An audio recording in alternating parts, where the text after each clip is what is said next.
I have read many stories about people complaining about their abusive mothers, but I can bet my right hand that my story can top any of yours. You see, I was born when my mother, Mary, got accidentally pregnant by her high school boyfriend. Strong emphasis on the word accidental because my mother was the one who practically begged him to sleep with her on the night of prom. They were young, foolish, and thought that they could get away with it without using any protection.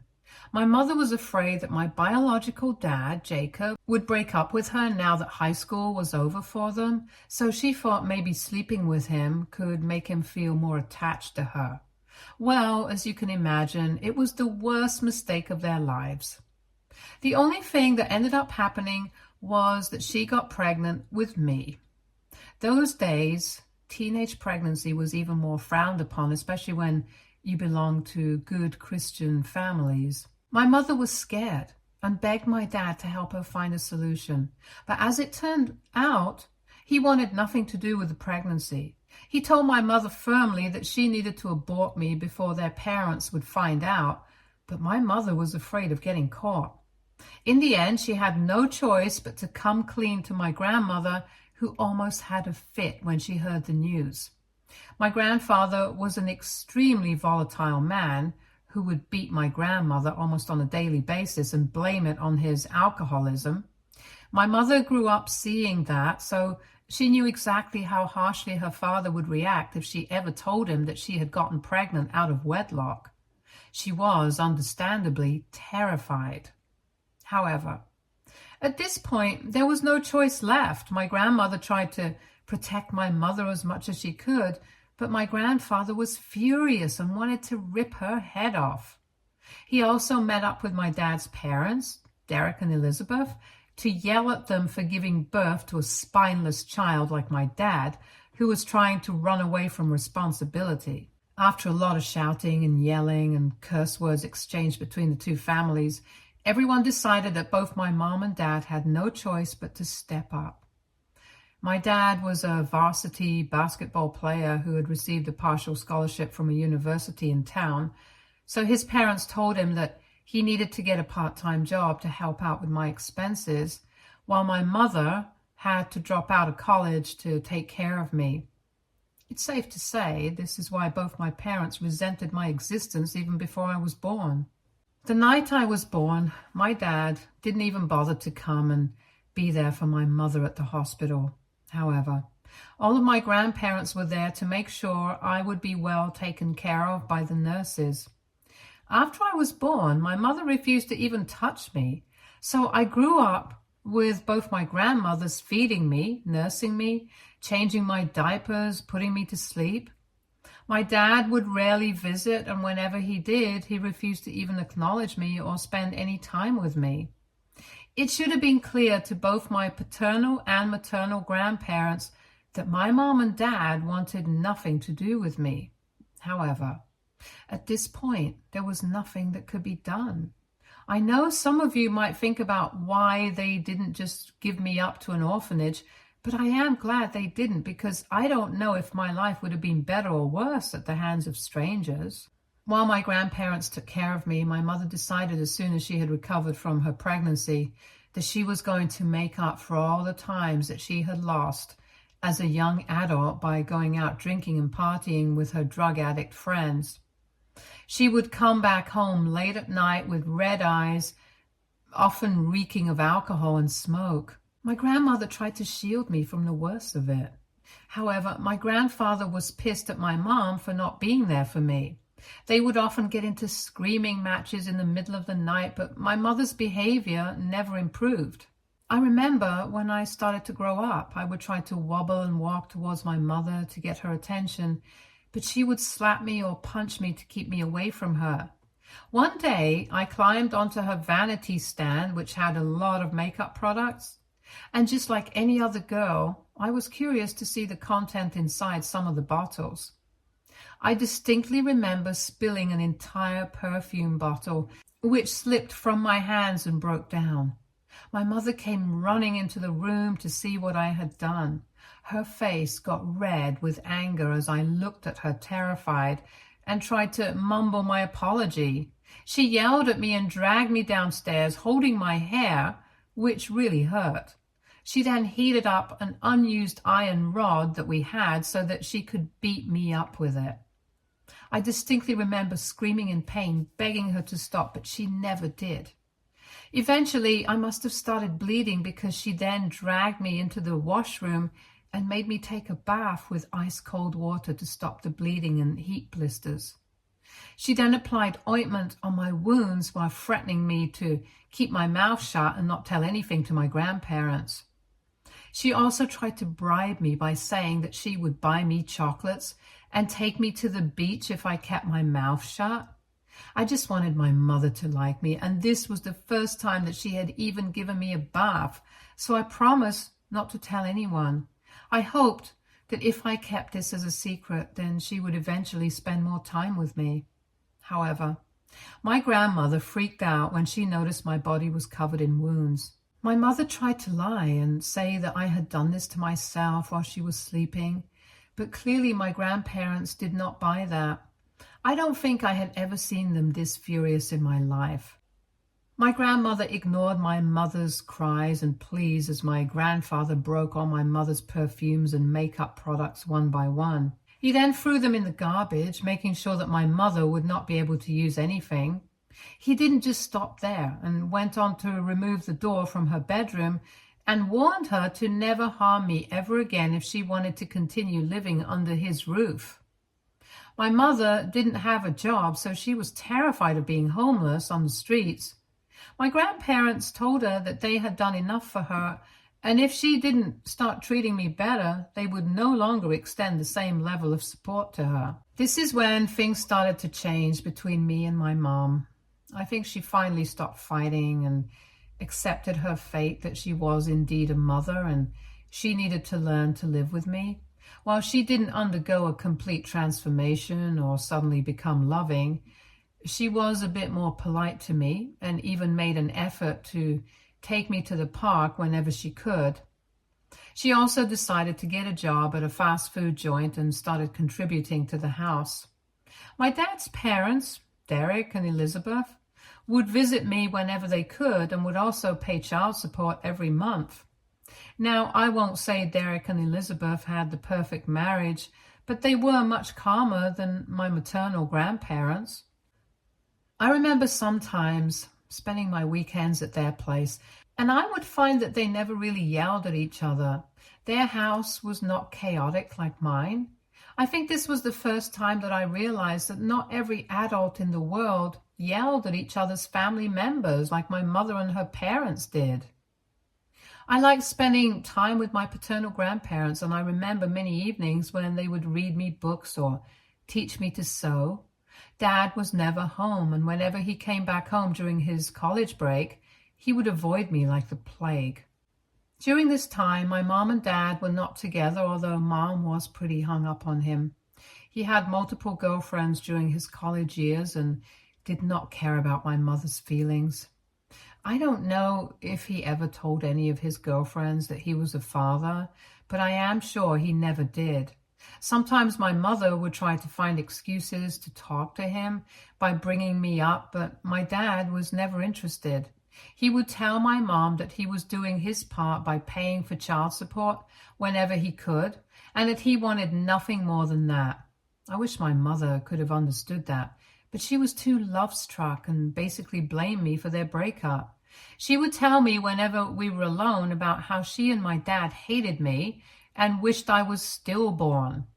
As a child, I could not understand exactly what it meant, but I do remember feeling hurt by it. She would also make me spy on my dad whenever I went to visit his parents' place. She would ask me a million questions about who my dad was dating and then get angry at me if I could not answer her questions. As time passed and my dad graduated college, both my maternal and paternal grandparents wanted my parents to get married. This led to a huge fight where my dad refused while my mother was pretty much okay with it because that was exactly what she wanted. She was too sick in her mind to see what a huge mistake this was. My dad's father, Derek, was adamant that it was time for my dad to take responsibility so they could provide me with a stable home. In the end, my parents had a court wedding and we moved out to a rented apartment. I was quite nervous to live with my parents because I already knew how much they hated me. I begged my grandparents to let me stay with them, but they assured me that with time my parents would grow to love me and accept me as their child. Looking back, I do understand why my grandparents thought this decision was good for me, but I wish they had not forced my parents together.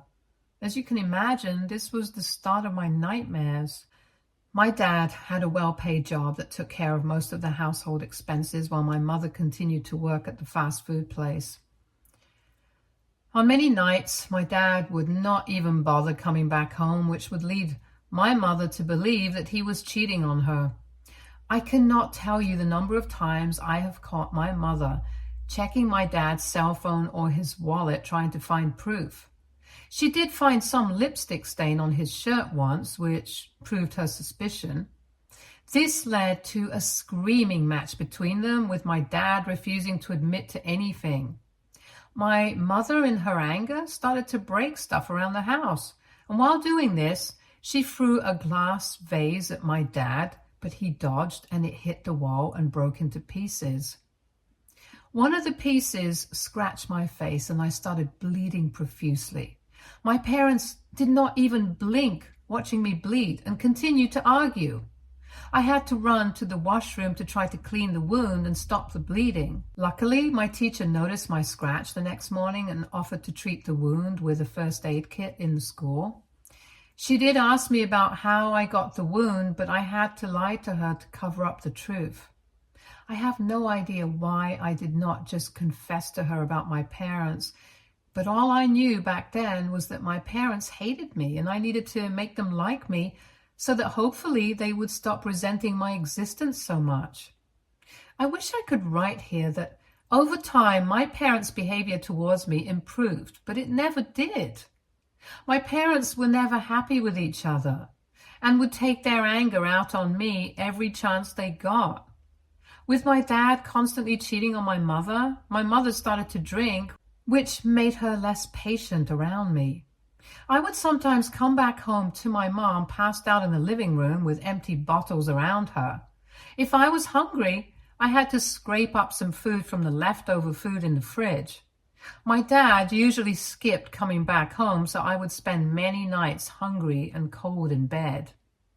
If my dad ever did come back home, he would shout at my mother for not cooking and serving him meals.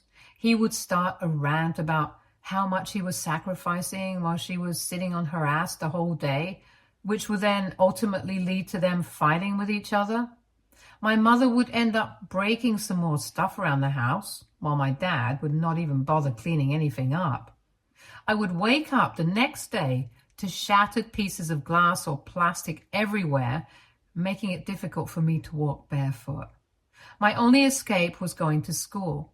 Sitting in my classroom with my friends made me feel normal. It was the only place where no one was shouting in anger or screaming in pain. I hated going back home after school, as it meant that I would be trapped again in that house with my parents. As I started to grow up, I made up more and more excuses to spend time outside the house. Some days I spent hanging out with my friends, but on other days I would find an empty parking lot where I could just sit down and watch the sky. I liked doodling and had a little sketchbook with me, which I carried with me everywhere. I would also try to visit my grandparents whenever I could. However, they lived far away, and my parents knowingly never wanted me to spend a lot of time with them in case I would reveal to anyone about the abuses I faced at home. My maternal grandparents were not very active and often fell ill, whereas my paternal grandparents lived an hour and a half away and we only ever met them at a restaurant. I remember once my mother was drunk and puked all over the kitchen floor. In her drunken state, she found my sketchbook and tore off pages from it to clean up the vomit. I was furious with her, but she laughed at me when I questioned her, as if My things meant nothing to her. My dad was no better. He would get very angry whenever I needed money to buy school supplies or anything for that matter. He would refuse to give me money and make me clean up the house or mow the lawn so I could earn the money from him. Once I used some of this money to buy myself a cake on my birthday because my parents never bothered to give me anything. Both I and my friends had the cake, and I came back home thinking my parents were none the wiser. However, foolishly, I had accepted gifts from my friends, which my dad discovered. He saw the cards and could deduce that it was my birthday. He asked me if I had a celebration with all my friends, and I nodded, thinking it wasn't a big deal. The next moment, I felt a hard slap on my face as my dad stared down at me angrily. He slapped me on the other side of my face, and I felt my cheeks burning. He yelled at me for wasting his money on my friends and how he wasn't working so hard for me to party with my friends. I tried to argue back that it was my birthday, but he punched me in the stomach and I fell down on the ground in pain. Up until then, I knew my dad was abusive, but this was too much for me. I could feel an aftertaste of bile in my mouth, which had probably come up because of his hard punch. That night, I gave a call to my paternal grandparents, begging them for help. My maternal grandparents were sick, so I knew my dad's parents, Derek and Elizabeth, could make the drive to our place and pick me up. They did not even question and agreed to come over. My grandfather yelled at my dad when he first saw my face and was ready to fight him right there on the porch. Both Derek and Elizabeth were shocked to see how my parents had been treating me. They were even more disgusted at the state of the house, which was dirty and unhygienic. To clarify, none of my grandparents had ever visited our place because my parents would always meet them for lunch or take me to their homes to visit. This meant that none of them truly knew the real state of our living conditions at home. My grandparents took one look at my mother, who was struggling to stand up, and knew she was outright drunk. They found empty alcohol bottles strewn around the kitchen, and there was no proper food in the fridge. My grandmother immediately asked me to pack up, while my granddad threatened to call the police on my dad if he stopped me from going with them. My dad, who did not give a single cent about me, was suddenly scared that he could actually be arrested, so he started to beg his father to not involve the police. I watched my dad give every excuse imaginable for why he wasn't a good father to me, and I felt nothing but anger towards him. It was perhaps the first time I truly felt like I didn't want anything to do with my parents. I moved into my grandparents' place as Derek and Elizabeth informed my maternal grandparents about what my mom and dad had been up to. Both families agreed that their marriage was clearly not working, so it wasn't long before Dad finally filed for divorce. This time, my mom did not stop him from leaving. She had to move into the basement of her parents' place, where she had to start right from scratch with no money and no prospects. Both sides of my grandparents were utterly disgusted by my parents, so they made sure that I would never have to go back and live with them. All my dad has ever done since then is continue to pay for child support, but that's it. Now, fast forward to this year, when my maternal grandparents, who had been sick for a long time, passed away. This was a heartbreaking loss for me, as I have only ever had both sides of my grandparents to depend on. After we attended their funeral, I was informed that they had left their entire house to me. I was quite taken aback with the news, as I had never been given anything so significant by anyone. Clearly, my maternal grandparents knew how much I would need a house to call my own, so they had left it for me. This meant if I wanted, I could kick my mother out of the basement immediately. My mother was shocked that she was left with nothing and refused to accept her parents' will. She even tried to fight with me, telling me how this was perhaps a mistake, and tried to convince me to sign the house over to her name, but luckily I had Derek and Elizabeth, who firmly told her no. My mother then begged me to let her live in the house as she had nowhere to go. At that time, I was 16 and I could not live on my own. So I talked with my grandparents, Derek and Elizabeth, and we decided that we would let my mother stay as long as she would pay us rent. The plan was that after I turned 18, I would ask her to move out so I could either live on my own in the house or sell the property to move somewhere else. My mother agreed with the terms and conditions and started to pay rent every month. Of course, she has never been an ideal tenant, but I just let her do her thing, thinking that it was for a short time anyway until I turned 18. During the last 2 years, she started dating a new guy called Greg. This guy even had the audacity to move into my house to live with my mom. When my grandparents found out, they demanded that my mother pay more rent because now there were 2 people living in the house instead of 1. However, she refused, claiming that they were both saving up money to move into their own place soon. This year, when I turned 18, the first thing I did was serve notice to my mother to move out of my house. She had not paid rent for the past 4 months, but I still gave her 2 months' notice so that she would have plenty of time to be ready. Last month, my grandparents, Derek and Elizabeth, helped me move my stuff into the house. We made my mother give up her master bedroom so I could move in there while she and Greg had to shift into a smaller room, which they were not at all happy with. We reiterated the same thing again, that they needed to move out soon, hence they needed to start packing up. My mother and Greg just nodded, but did not respond. However, today my mother made me sit down with her during lunch, which she never does, and told me that she had some important news to share. I thought she would be finally moving out, so I felt excited. Instead, she revealed to me that she is pregnant with Greg's child. I felt my breath caught in my chest as my mother continued to smile and talk about how she had been trying to get pregnant for a long time and that this was the biggest blessing she could have asked for. Each word she uttered felt like a slap on my face.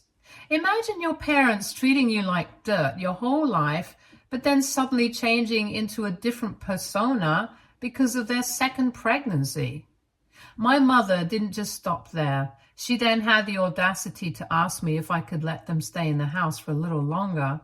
I asked them how long, and she said until my half-sibling is at least a year old so that they would not fall sick or anything during the move. I kept quiet as my mother then went on to ask me if I could move into the basement so she and Greg could be back into the master bedroom and prep the other room as a nursery. She started to tell me how she had already chosen the colors and was excited to get the room all prepped up before the birth of her child. I stopped her and told her that there was no way in hell that I would be moving into the basement of my own house. She scoffed at me and told me that she lived in the basement herself while her parents were alive and that it wasn't a big deal. I refused, and I told her she was instead welcome to move in there with Greg so they could free up space for a nursery. My mother seemed pissed with my answer and started to tell me how family needs to make sacrifices sometimes and that I need to learn to share. Her words made me really angry because there was no way in hell that she could ask me to share and sacrifice when she had spent her entire life doing nothing but resent me. My mom then went on to tell me that she was still in touch with my biological dad after their divorce and had discussed with him my living situation. He had offered to take me in since he had an extra room in his place, but I would have to pay him rent every month. I looked at her incredulously as I couldn't believe what she was suggesting. I hadn't contacted my dad even once since that incident, and here she was asking me to move in with him and pay him rent. My mom continued to insist that I had only 2 options, either the basement or my dad's place, and that she would ultimately prefer if I moved out altogether since she looked forward to starting a new chapter in her life with her new family and didn't want past mistakes to be a part of it.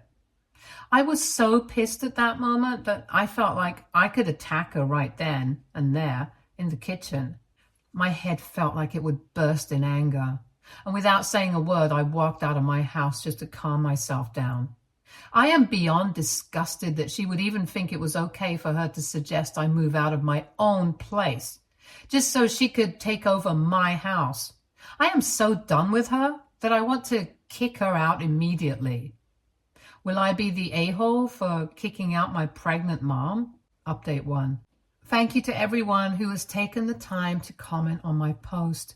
The amount of people who have told me to kick my mom out has assured me that I was indeed right. To the other half of you who have been scolding me for not kicking my mom out sooner, please get this through your heads that I did not have the good fortune like you to have supportive people around me. Yes, my maternal grandparents have been more than helpful, but I am still learning to be an adult on my own.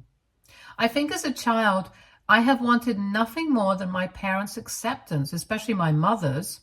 Hence, it has been very difficult to reprogram my head to see through all her manipulations and stand up to her. I'm not a fool, and I know my mother is clearly using me, but I also hoped that one day she would change. Anyway, I have already asked Mom and Greg to move out this week, which resulted in them screaming at me. I did not deter them and warn them that I would change all the locks on the door and throw their stuff outside if they were not going to be moving out. I have informed my grandparents, and they have decided to come over tomorrow and stay with me this week to oversee my mother moving out. Don't worry, guys, my mother doesn't have the guts to forcefully occupy the bedroom, as I know her boyfriend has a prior record of shoplifting, and he doesn't want to get into any more trouble with the law. He seems to have turned his life around after prison, hence he won't take the risk. I will update you next about what happens. Update 2. My mother has finally moved out. It's been a month since I last updated because I have been very busy with work. My mother and Greg fought a lot with me and my grandparents, but in the end had to move out with all their things. My mother was furious and kept screaming at me about how she wished I was dead. Now, normally I tried not to let her words get to me, but this time I had reached my limit. I knew I couldn't allow her to just get away with treating me this way, and I wanted to teach her a lesson this time. Hence, I came up with a plan. After she moved out, I sat down and wrote a detailed Facebook post documenting all the abuses and insults my parents had inflicted on me since childhood. I described how my irresponsible mother was now pregnant with someone else's child and wanted me to give up my home and move into my abusive biological dad's house for her convenience. I made sure to write every last detail about my terrible childhood to make sure that the post would embarrass her, and as an extra measure, I even tagged her. Not even an hour after uploading the post, I started receiving comments from people sympathizing with me and condemning my parents for their behavior. Many of them were shocked and disgusted with the way my parents had treated me all this time.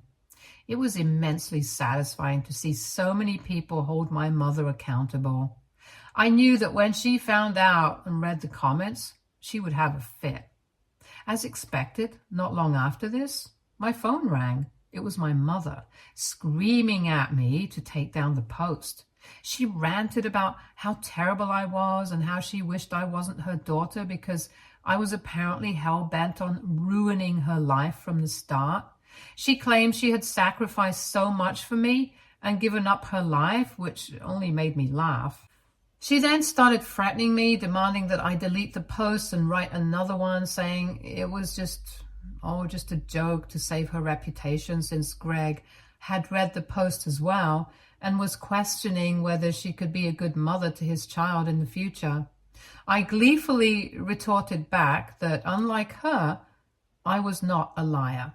My Facebook post would remain up so she could always be reminded of the terrible things she had done to me. I then asked her never to contact me again and proceeded to block her and Greg. I know what I did was petty, but she completely deserves it. I am sure she must be seething with anger, but that only makes me feel even happier. Update 3. Wow, I never expected my post to end up on TikTok, but I recently saw my post there. And I was laughing my ass off, reading all the comments from people. I'm glad that everyone seems to be happy with how I handled things with my mother. I would also like to inform everyone that I listened to your advice, and not only did I change all the locks in my home, but I also installed security cameras. I'm extremely grateful to my maternal grandparents for leaving me this house, which is such a significant asset as it gives me one less thing to worry about for my future. Right now, I'm focused on getting into a good college in my town so I can continue living in my own place. My paternal grandparents continue to visit me and always have my back. Stay tuned for more stories from Argo Relationships.